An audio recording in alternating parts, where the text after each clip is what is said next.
Bizim şunki hoş niyetli programlardan bariyalar orta par kurgan mezba bilen güleler dön mezba. Şiirde Türkmenistan'ın Milli Teleradyo Kampanyası'nın diktatörleri Kadir Atabayev bilen Uvan Saparov. Yandan diyarıma attı televizyonu. Saparımına Türkmen maşimizin göl başlığına batlı hem önemli kadındır bilen yönü bariyan 7. yurdumuzun karıştırılığının 2 yıllık toyuna başlan ya.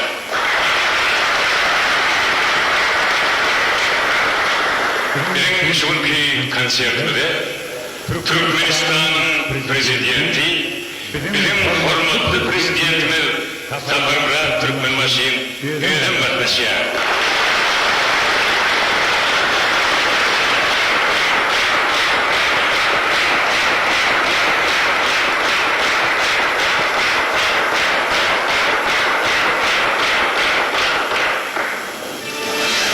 Budu karşılan azap yiyami.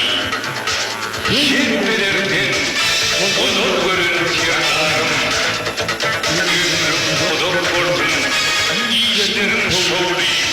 İyi gün için kalbim verin tirdarım.